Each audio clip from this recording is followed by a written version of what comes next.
Hello viewers, again it's my privilege to spend time chatting to an academic, and it's kind of you to join me.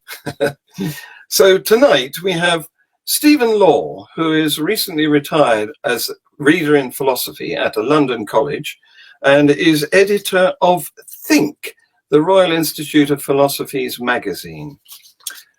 Stephen, how are you? How the devil are you? Very well, thank you. Good, good. So let's get big pictures. There we go. Now, Okay. a couple of weeks ago, I had AC Grayling as a guest on my show, and he was a fantastic guest. And he said some things that, on reviewing them, puzzled me a little bit. So I'm wondering if you would help me to sort them out. I'll do my best. I know this might be a bit like mind reading, but well, let's give it a go. So what we have is some clips.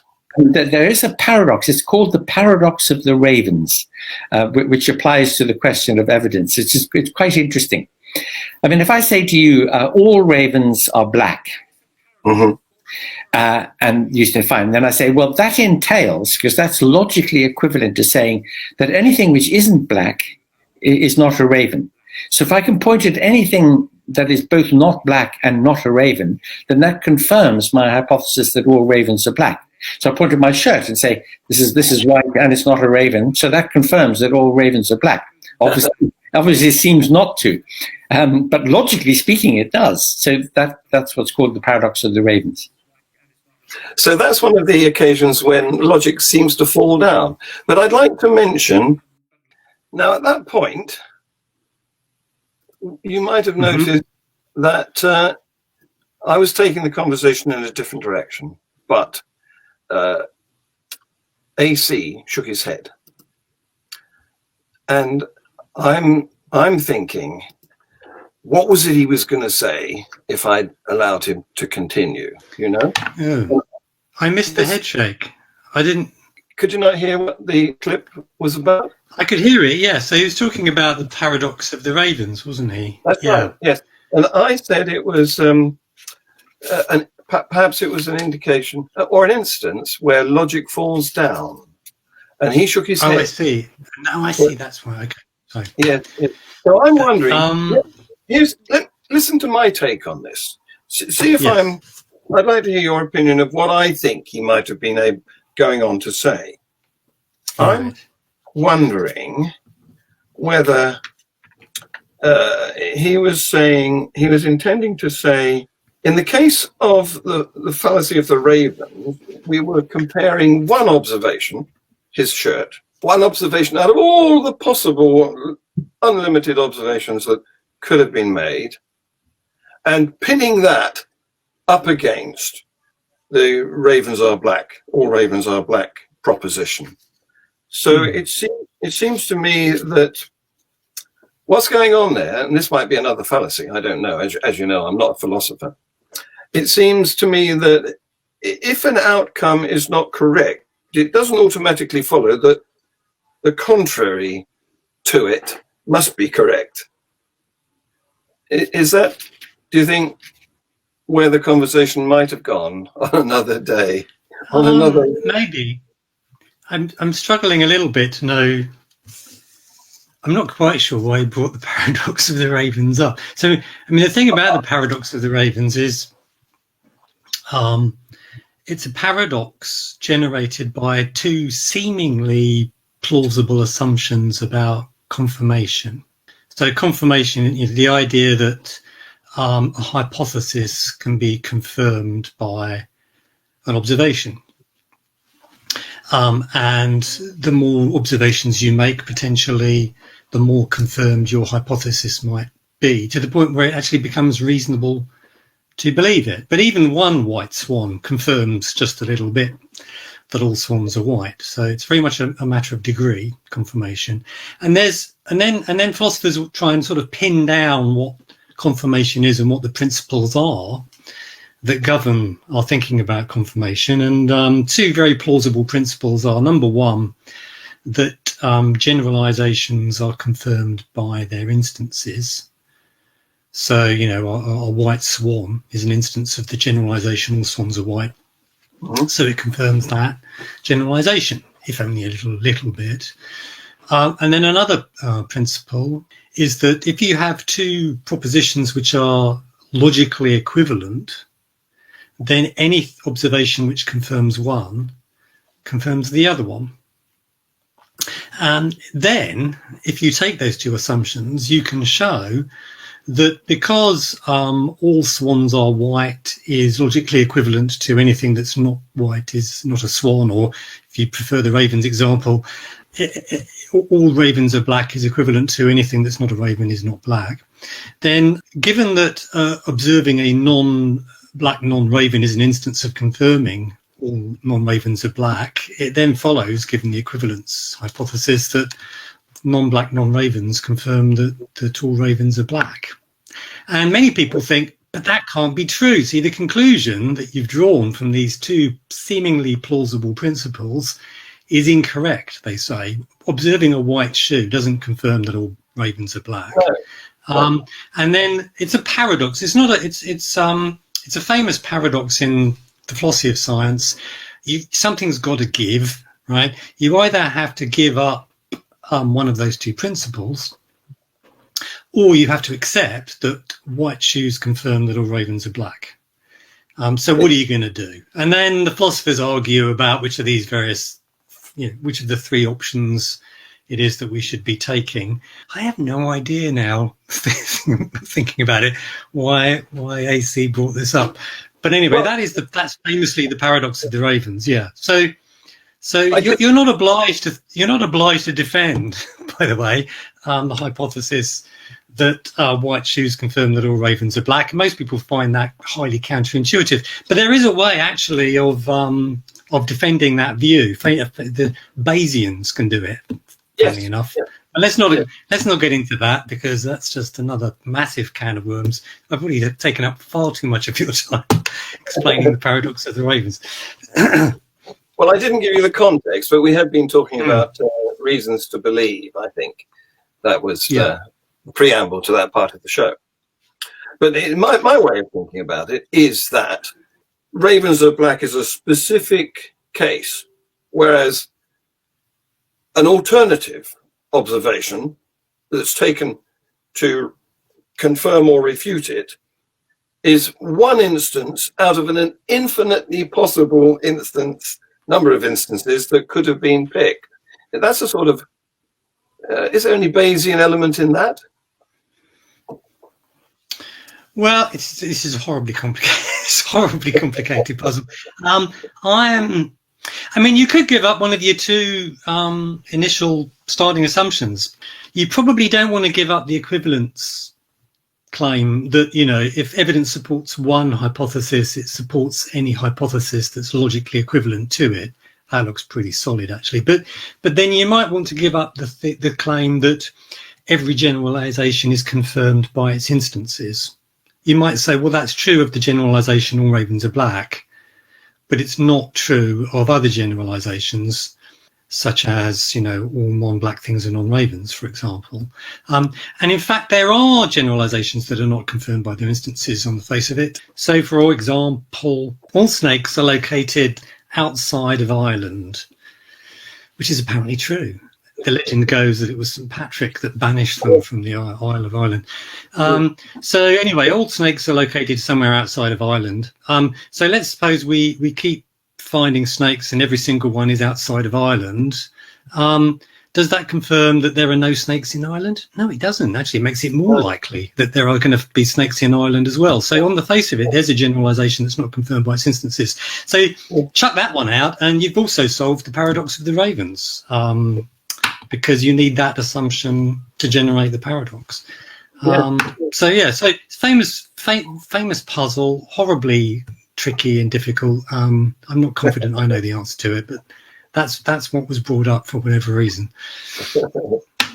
Now, you're a teacher, I think, because not only are you a retired university reader, but you've also written a load of books that, oh look, one of them's green and it it shows transparent on my chroma key technology. So I always try to write clearly. And there it is. Yeah. This is the green bit that my computer is sorting out as not there. But you've aimed these, and in the same way that your editorship of Think magazine, the Institute of Philosophy's journal, is aimed at a wide audience. Some of these you've deliberately aimed at the children market, haven't you?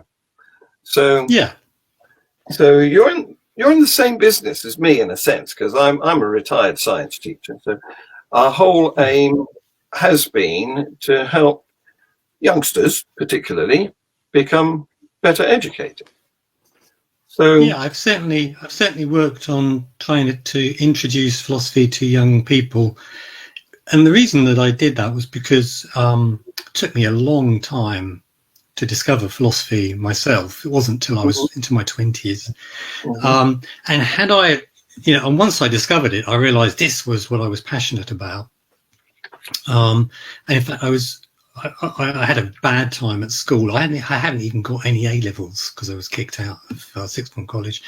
So it would have been great if there'd have been a book that had, I would have found accessible and engaging, that introduced me to philosophy at a younger age. I would really have appreciated that. So I decided to write that book. And so that book was published back in 2000. That was The Philosophy Files. Yes. This is a very foxed copy. It's all going brown at the edges, and it's so long. Yeah. So you wrote this for the young version of you, really, didn't you? Yes, I did. That's exactly what I did. Yeah. And because I've always explained things very often using images, so when I was giving lectures at university, I draw a lot of pictures. I'd naturally tend to think in terms of images, so it was very easy to do an image-filled book. Although I didn't do the images myself, some professional did them, Daniel Postgate. For our audience, it's full of these cartoons, these little line drawings. Yeah. Yes. Yeah, he did a great job. A lot of your books are like that. They're illustrated in that same sort of way. Or several. Yeah. Some are. Mm. So, are you ready for another AC Grayling clip? Let me see. I'm not sure I'm being very helpful, but far away then. Okay. Let me see if I can get this one up. Yeah.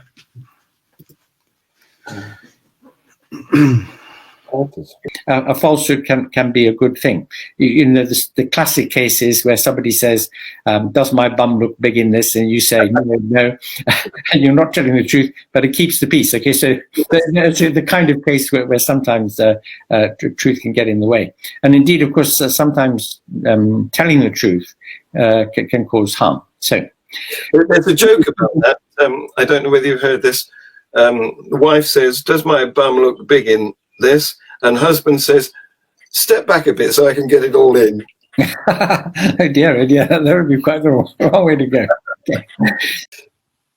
So that was, we were trying to talk about truth and the various types of it. I mean, you can see that I put up the rather contentious statement that it was absolute. And sorry, not absolute, that it was, the truth must be relative, which leads us on to consider what the difference is. What's the difference between absolute and relative? As these are words that we bandy about in ordinary conversation, but we tend not to have very accurate definitions of them. Are you asking me to provide a definition of those terms? You mentioned truth. So is it relative? That's an interesting question. Or is it non-relative and absolute? I think it probably depends on the case that you're looking at. So, for example, if you've ever watched I'm a Celebrity, Get Me Out of Here, you'll know that they make them eat revolting things, including witchetty grubs, which are native to Australia. You eat them live, big squirming live things. Now, I believe that Katie Price, formerly known as Jordan, glamour model, had to eat one, a witchetty grub, and she said it was worse than childbirth. So clearly she didn't enjoy the experience. So if you were to ask her, Katie, are they delicious? She's definitely going to say no.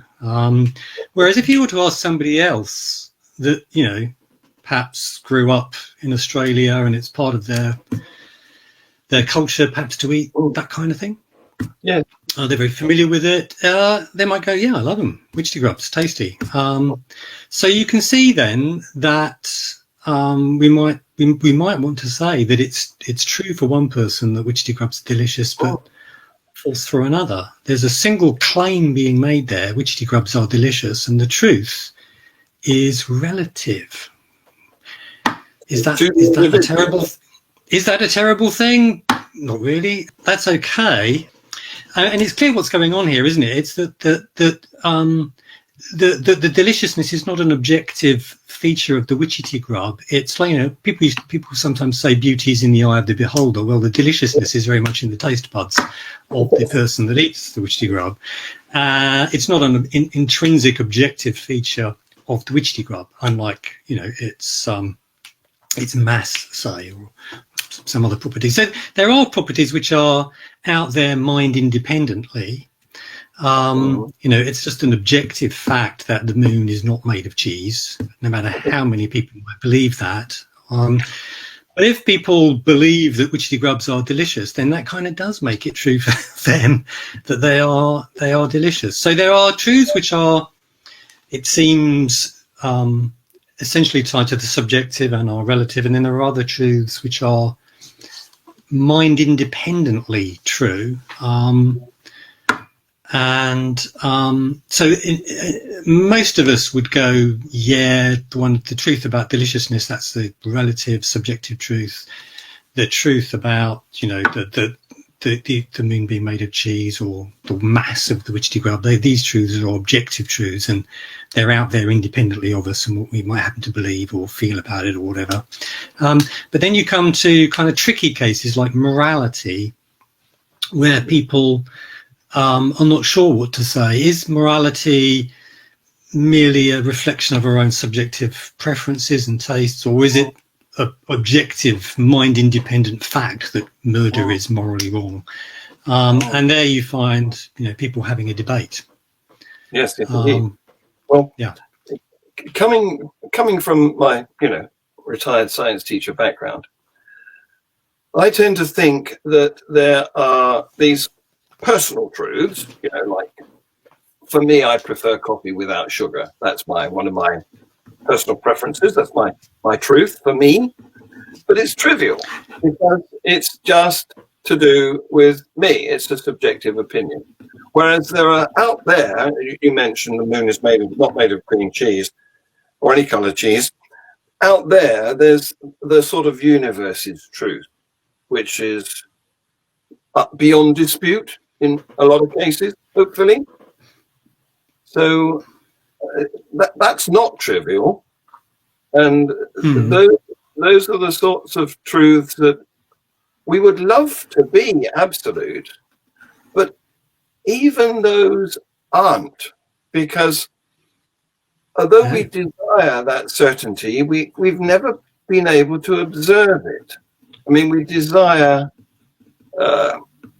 there to be an absolute zero to temperature. I did this with the AC, but we haven't been able to observe it. We can't. It doesn't exist out in the universe. The background radiation temperature is 3 degrees above absolute zero, and it can't make it in the lab because we cannot remove all sources of heat, which would mean a total vacuum, and not even walls to the container, because they could be emitting heat. and if neutrinos go through, which we can't stop, then they're going to leave a trail of heat. So absolute zero is a theoretical concept. So, and the same applies to the speed of light. How does this relate to truth? Well, because I'm trying to say that in the wider... What's the claim that we're considering? Sorry, what's the claim that we're considering, which is... In the wider scheme of things, if you forget the conceit of humanity, thinking that they are the center of the universe, and you look objectively at the universe as a whole, there is no absolute truth. Well, yeah. So you're making an analogy with absolute zero and absolute truth, and you're saying there's no absolute zero. Is that true? I have no idea. But let's suppose it is.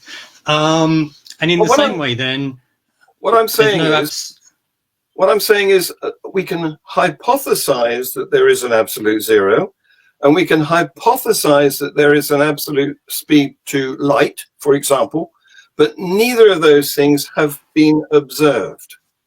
We've got close to them. No one's actually drilled it. No one's actually drilled into the moon to check whether there's any cheese in there either. But nevertheless, I'm going to say we can be very confident indeed that there's no cheese in there. I think what we need to do, maybe this will help. I don't know. Maybe it might make things worse. Is we need to separate out the issue of whether or not truth is absolute or relative.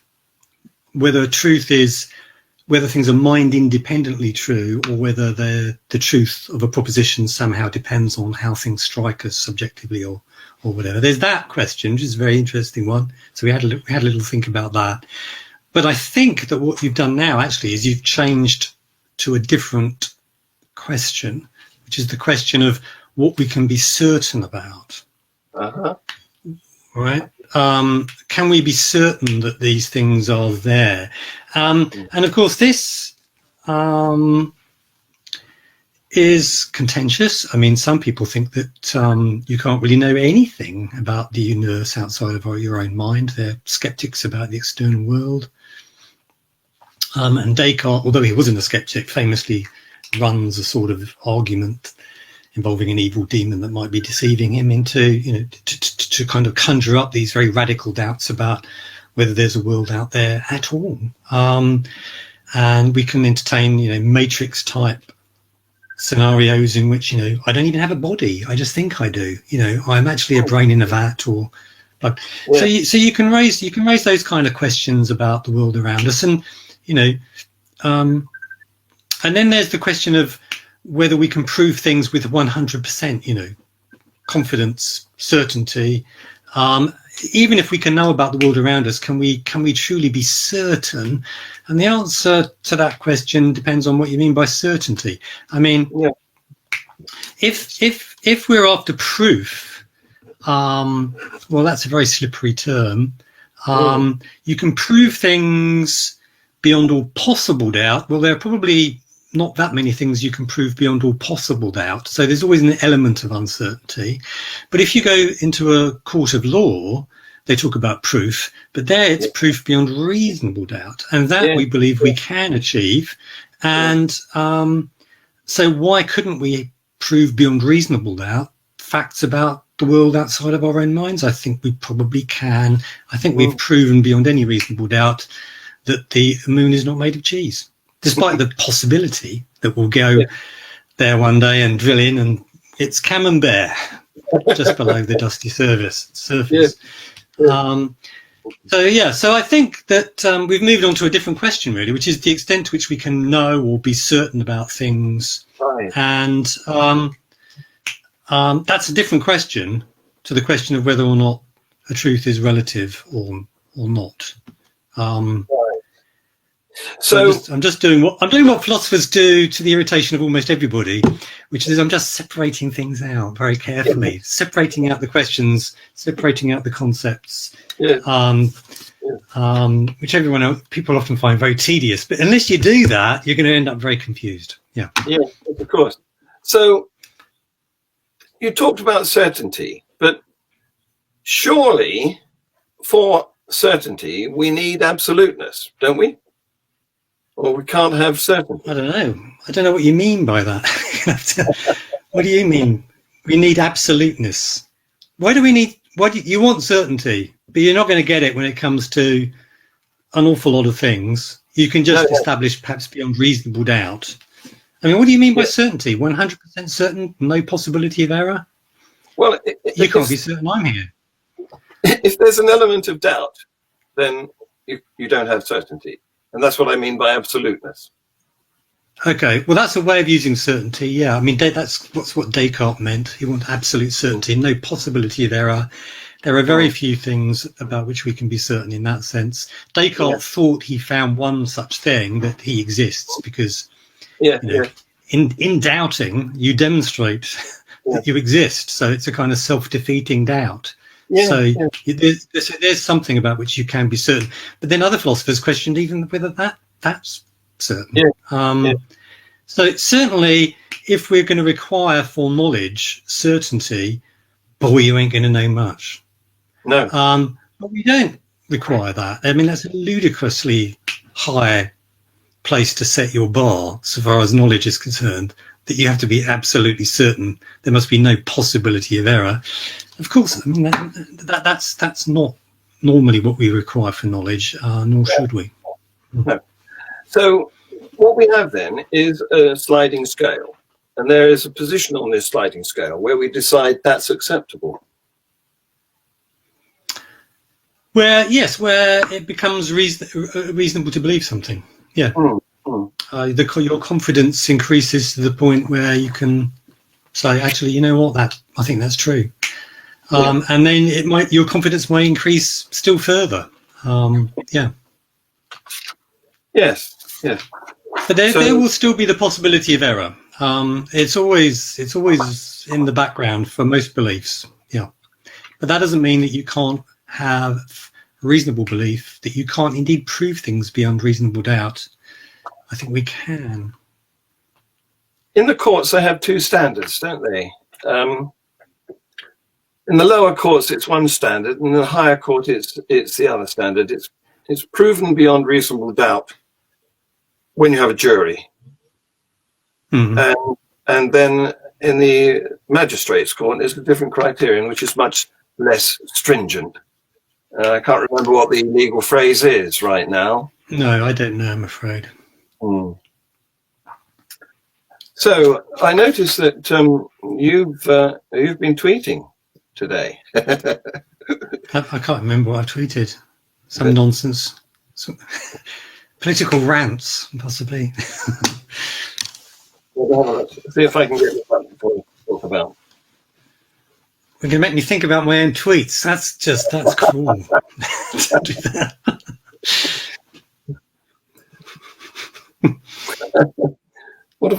Why has that drop down come? Here you are. Now, I don't know whether I can get this big enough to be seen.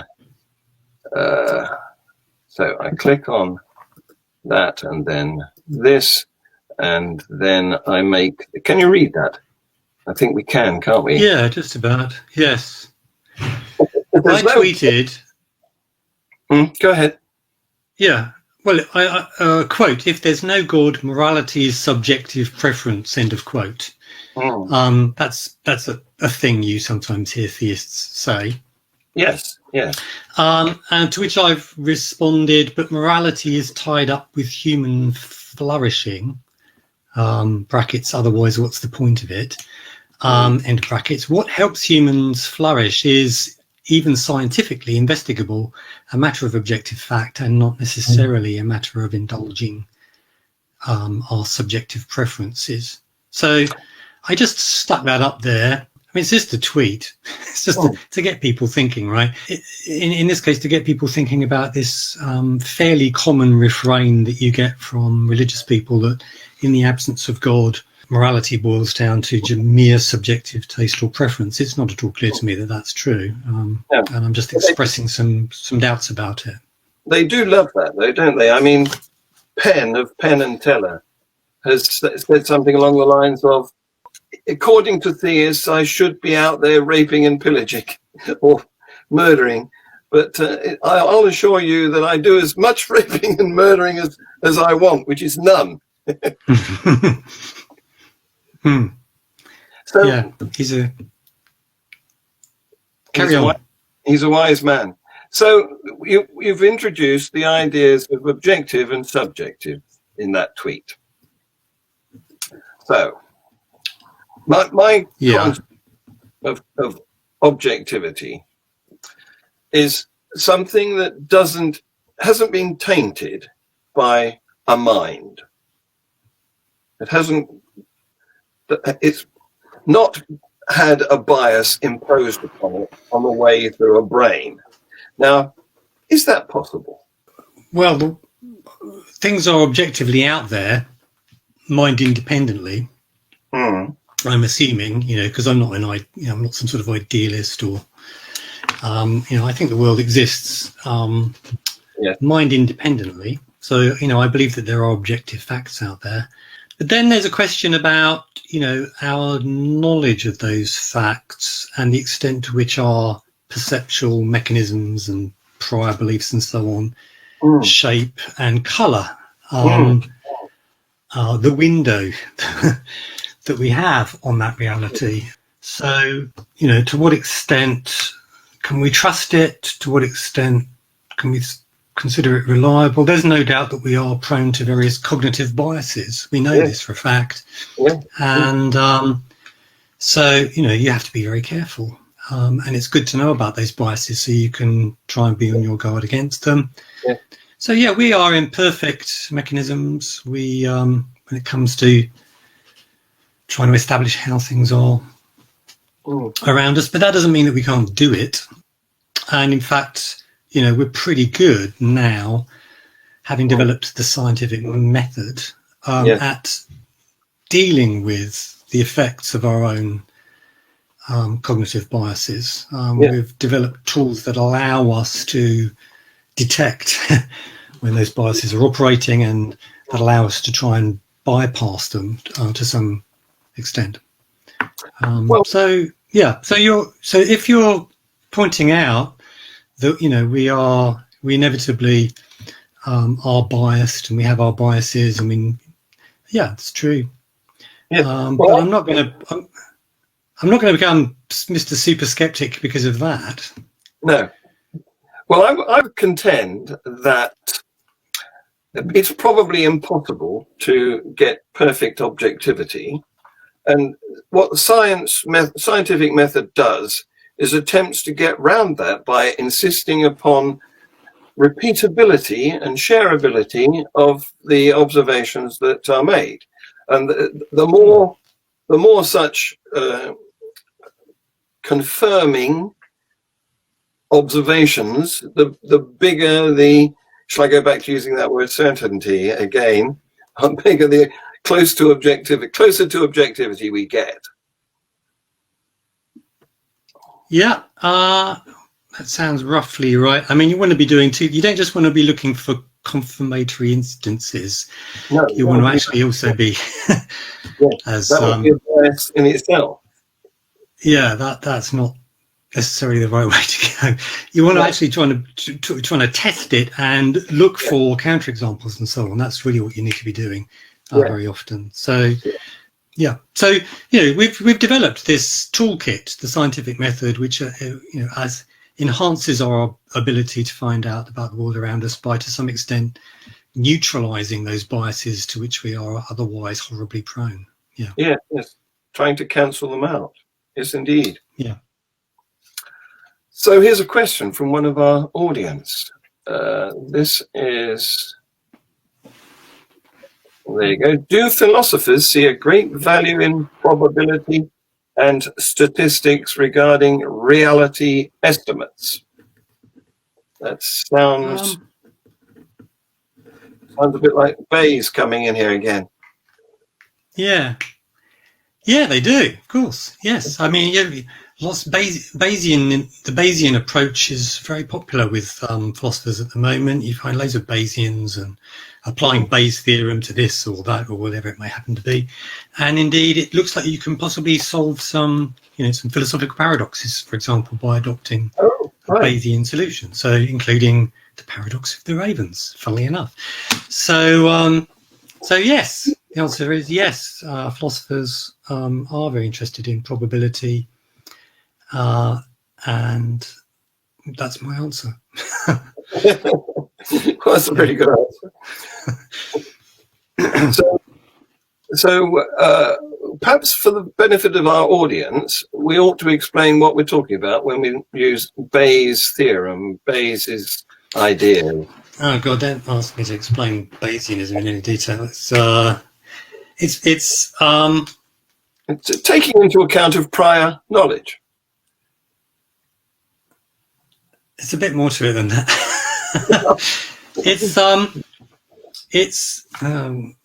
Bayesianism in a nutshell. Well, there's a theorem, Bayes' theorem, which says that you should revise the probability that you've assigned a hypothesis depending on new evidence, new observations that you make in a particular way, according to the formula. And that involves, the formula says that the probability of your hypothesis is going to equal the probability that you previously gave it multiplied by the probability of the new evidence over I can't even remember Bayes' theorem now. The probability of the new evidence, given the hypothesis over the prior probability of the evidence. That's what it is. Christ, it's so long since I taught this stuff. And if you apply Bayes' theorem in that way, you can see how you ought to, according to Bayesians, how you ought to rationally adjust your beliefs in response to the new evidence that comes in, how you should adjust the probabilities that you're assigning hypotheses. That's it in a nutshell. That's a Bayesian approach. Excellent. Well, we've got some more questions coming in here. And an explanation for us. We were unable to think. Yes, here's Steve Cook is providing us the two levels of making decisions in court. It's criminal law, it's beyond reasonable doubt. Civil law is the balance of probabilities, which is a lower standard. Yeah. Thanks, Steve. Thanks a lot. Right, here's a bit of philosophical history requirement. Are the Enlightenment philosophers under attack in modern politics? I'm frowning. I don't understand that. Are the Enlightenment philosophers under attack in modern politics? Well, what is Enlightenment? You find it characterized in different ways. I kind of like Kant's attempt to define it. Usually Kant was a windbag, and he would be very, very complicated and difficult to follow when he tried to explain things. But actually, on this one occasion, he more or less nailed it. He said Enlightenment is about basically applying your own intelligence and thinking for yourself, making your own judgments, and not relying on tradition and authority. Yes. Sapere, the slogan of the Enlightenment, he said, is sapere aude, dare to think, dare to question. Don't just passively accept what you are told by those in positions of authority, tradition, and so on. And so this was particularly a threat, of course, to religious authority and tradition. Once you start encouraging people to start thinking for themselves and not just passively accept what they're told by authority and tradition, you can see that religion is potentially in big trouble. Yes. And so a lot of religious people bashed the Enlightenment, and to this day continue to bash the Enlightenment, actually. Other people are big fans. Steven Pinker, Enlightenment Now, wrote that book. He thinks that the spirit of the Enlightenment has improved our lives immensely. It has allowed things like science to flourish properly and so on. I am a big fan of Enlightenment in the sense that I think that it is really important that individuals be encouraged to think and make up their own minds and not just passively accept what they're told about, in particular things like morality, I think politics, and so, why would that value be under attack in modern politics is how I might interpret this question. because we have a lot of would-be dictators out there, I think. Yeah, it's an interesting question. I mean, are they encouraging, politicians, are they encouraging people to just rely on authority and tradition, to defer, not to make their own judgments, but just to accept what other people tell them? I'm not sure that's true. In fact, I'm sure they would say, you know what, you should think for yourselves and look at this evidence that I've got here and so on. And so I don't think that they are discouraging people to think and question and so on. Not officially. I mean, in what way are they a threat to the Enlightenment? Well, maybe in other ways. Possibly they want to erase the idea of there being any kind of objective truth, according to some thinkers. That's what's going on in modern politics. Yeah. There's your truth, there's my truth, but the idea that there's any kind of objective truth that's there independently of us. Certainly, you're being encouraged to question whether we can have any grip on it. We could come to know it in any way, and under those circumstances, then, well, every opinion is as good as every other. Yes. And as valid as every other. And are politicians exploiting that kind of thought and that kind of depressing skepticism? And possibly they are. Maybe that's what's going on. I think the Facebook user has in mind people like Kellyanne Conway, who came up with the expression alternative facts when she there was you go. actually from. Yes, you've got your facts and I've got my facts. Yes. Yeah. So, yep. Yeah. I think we've answered this question now, haven't we? I think we've been really good going. Yeah, the idea of there being no objective truth, but there are many truths, there are many, there's your facts, there's my facts, and so on. But either there is no objective fact of the matter, or if there is, it's behind a veil and we'll never know it. That kind of thought, it certainly has been exploited a little bit. Yeah. Bring back critical thinking, I say. So here we have Russ, who is asking, I know why this has come up, because Russ and I have conversations about this, because I'm a constructor. I think that maths is invented, and this is not necessarily a general view, because a lot of particularly theists like to think that maths is out there to be discovered and God put it there. But that's not just theists, mathematicians often think that. Including they're mathematical Platonists. They think there's a kind of mathematical heaven, and they're exploring how things stand in that strange non-natural realm. Including Roger Penrose, I'm amazed to discover in a recent interview. Yes. Yeah. So Russ wants you to address this question. Do you think, John? I'm not going to. I'll tell you right now, I'm not going to answer it. I'm not going to commit on this one, but I will set out I'll set out what I think the issues are. So you're going to stay on the fence. I am, annoyingly. Yeah, I'm going to do that. But so here's the thing. Yeah, mathematicians often think of mathematics as describing how things stand in some kind of external or natural realm. Yeah. That's kind of a realist view on which the facts are there mined independently. Or you can be kind of an anti-realist about mathematics and think that really maths is just a kind of a system of conventions that we have adopted, and that a proposition is true just because it follows from the axioms that we laid down, and that's it.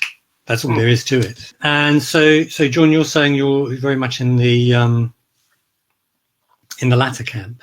Now, so there's a problem that at least one problem that you face depending on which camp you're in. So if you're in the or it describes a realm out there, mind-independent realm, then famously there's the problem of how on earth we get to know about this strange landscape of mathematics, because we certainly don't see it using our ordinary senses. These mathematical objects and so on, then you're not going to trip over one in the street. So given that our senses tie us up to external reality by means of causal mechanisms, this realm seems to transcend the spatio-temporal universe and everything that's going on in it causally. So how on earth could we come to know about it?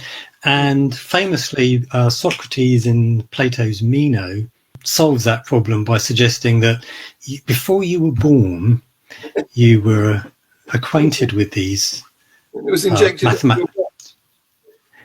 No, you actually experienced this mathematical realm for yourself in a non-physical realm, and so you're able to now sort of dimly recollect with a bit of prompting how things stand in that external reality. So you could go that route, but most realists would say instead that you have a kind of faculty of intuition, mathematical intuition, that plugs you into this external reality, and it's by means of that you're able to know the mathematical facts. But that's a very mysterious thing, isn't it, that faculty? And a lot of people are going to be raising an eyebrow at this point. Wouldn't it be so much easier if we just supposed that maths is just the kind of a system of conventions that we've constructed, because then there's no problem about knowing that things are true, because it's just a matter of knowing what conventions are and what we've laid down and so on, what follows from that.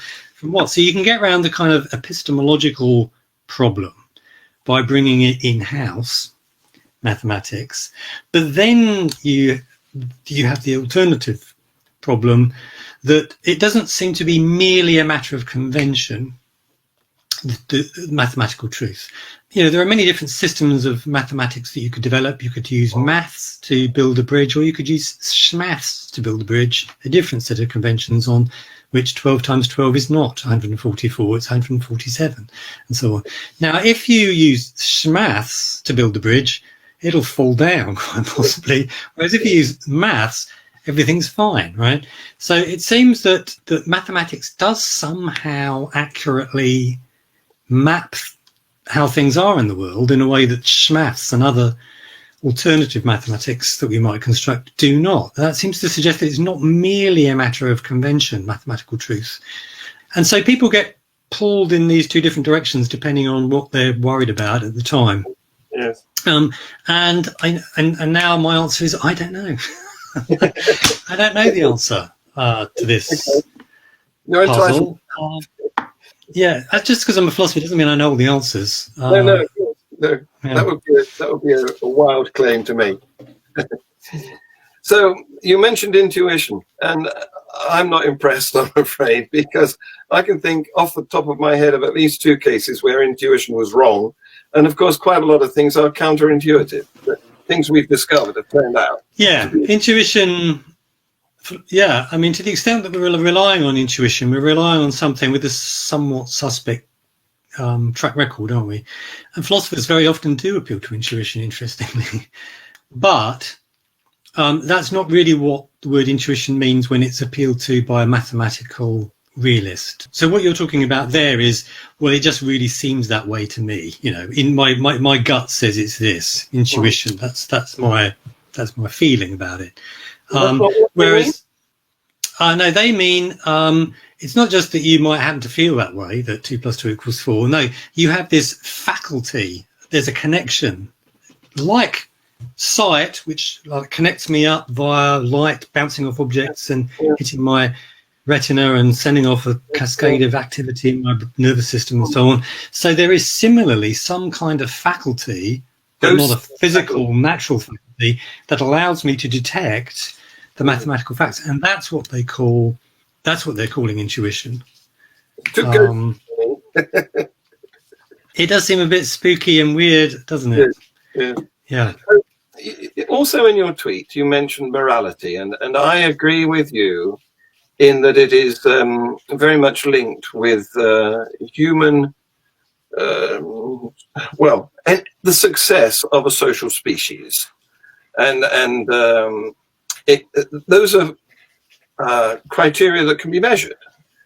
I mean, we know that the human species is successful because there's 9 billion of us.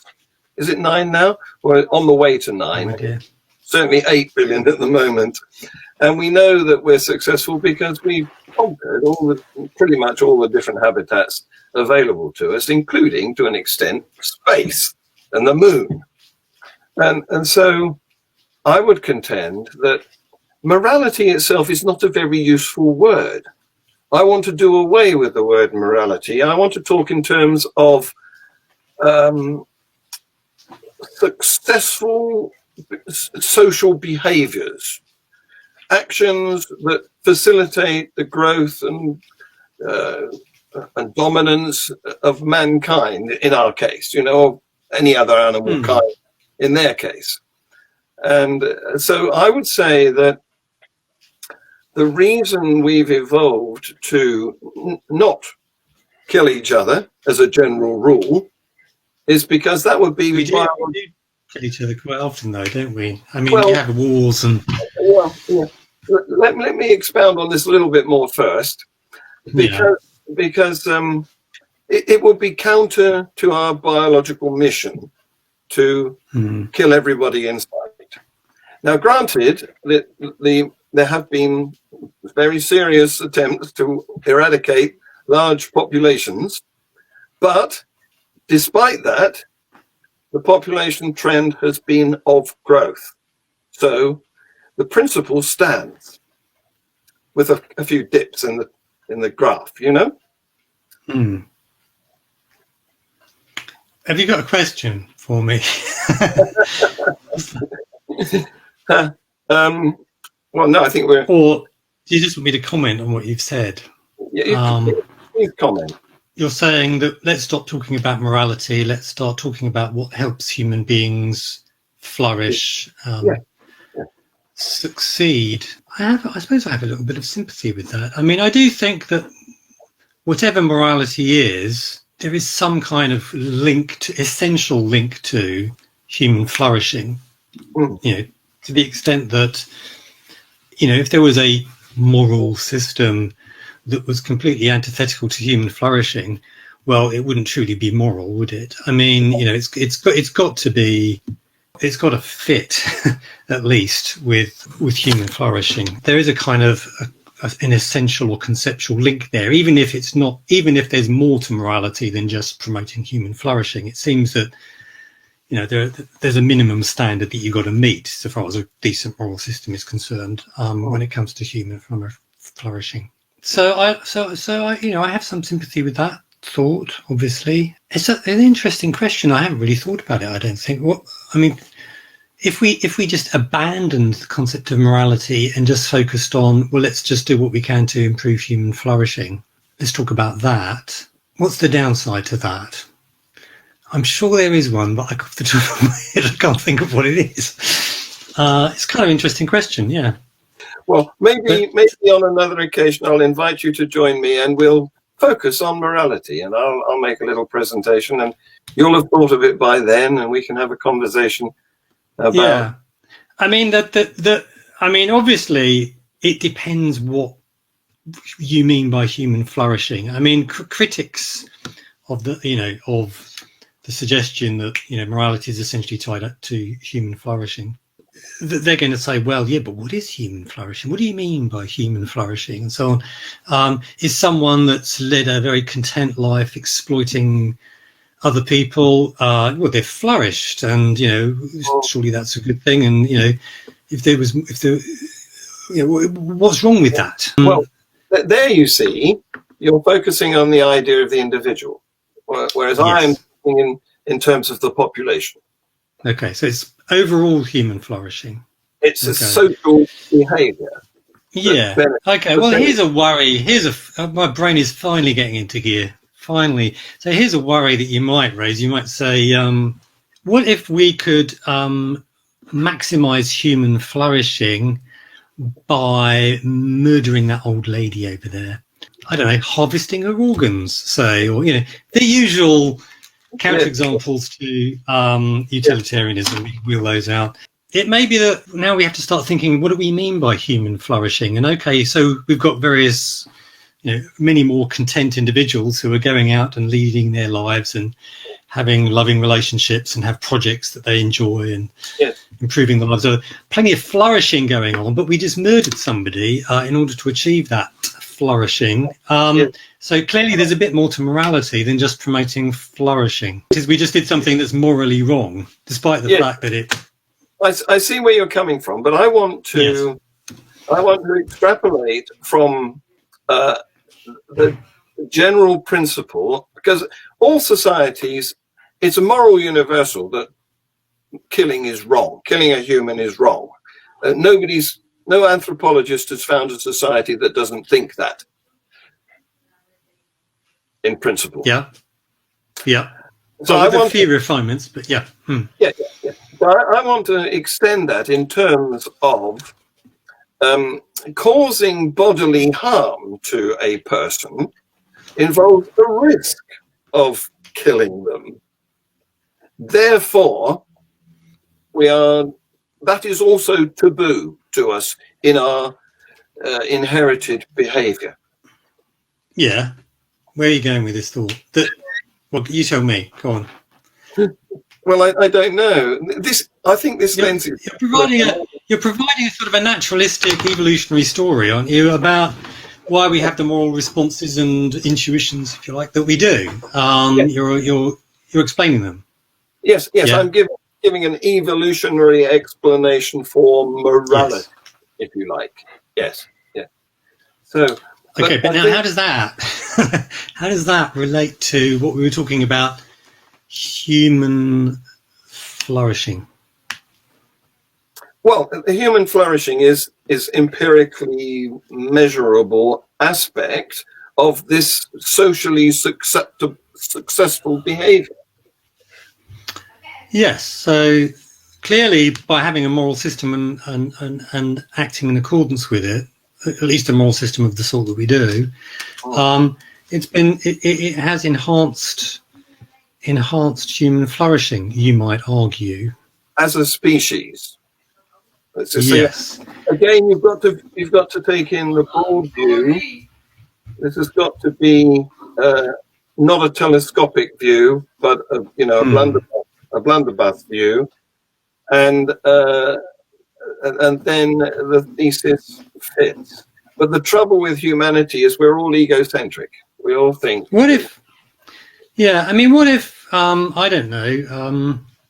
Suppose there's a tribe that develops a morality which is extremely aggressive and brutal when it comes to outsiders. Now, that tribe, as a result of its having this morality, becomes incredibly successful in taking over and dominating other parts of the globe, to the point where this is the dominant moral system. Now, you might say, well, that's a thumbs up for human flourishing then. But it's not, is it?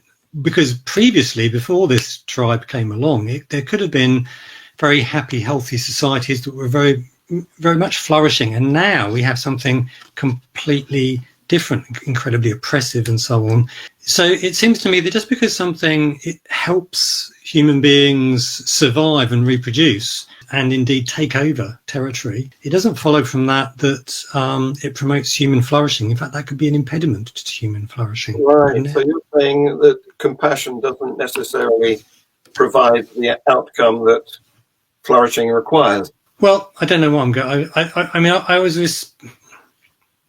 Well, you're talking about giving an evolutionary account of why we have the moral values that we do, and then but you also want to say that morality is very much tied up to human flourishing. But it seems to me that the evolutionary story might the process might result in a system of morality which is extremely successful when it comes to getting human beings across the face of the planet in large numbers, which seems to be what you were focused on right at the beginning, but actually really a horrific impediment to human flourishing. Yes, because of its brutality, successful brutality. Yeah. So I'm just teasing out these different bits of what you said because they don't necessarily fit together terribly well, it seems to me. I think that's the point I'm trying to make. At least I'm not sure why they should fit together very well, and they may not. Yeah, I think that's what I'm trying to say. I'm trying to be helpful, but probably just sounds like I'm being nitpicky. Here's a baseball user making your point here. Look, Japanese samurai society, where killing was considered highly moral. I know nothing about Japanese samurai society, so I can't comment on that. But there certainly have been moral systems in societies that very brutal indeed, particularly to outsiders. Yeah. That's really not uncommon, is it?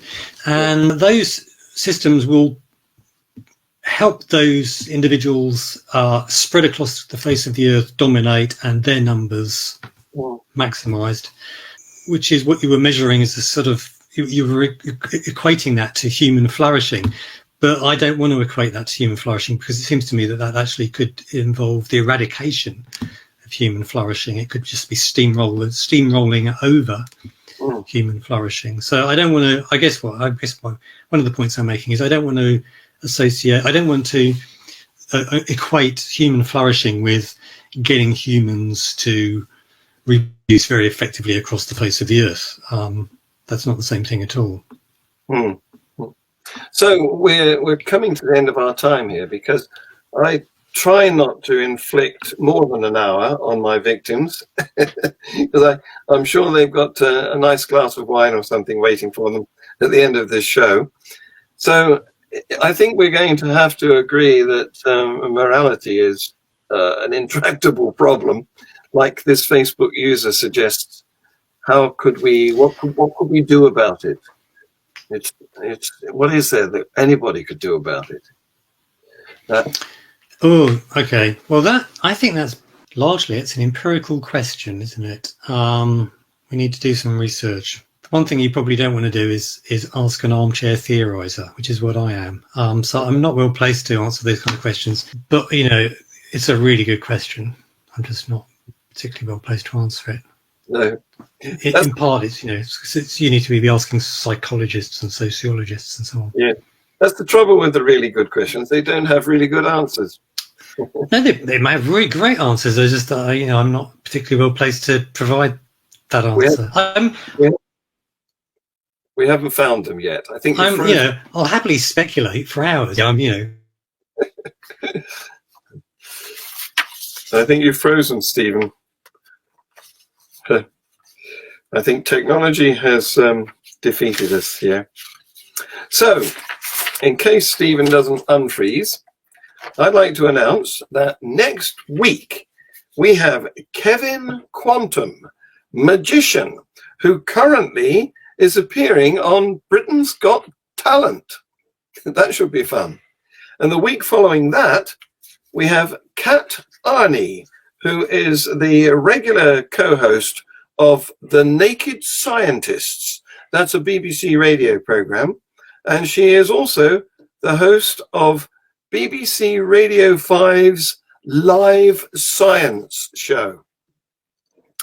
I think Stephen has finally, his connection's broken. So I'll thank him very much for appearing and wish him a pleasant evening.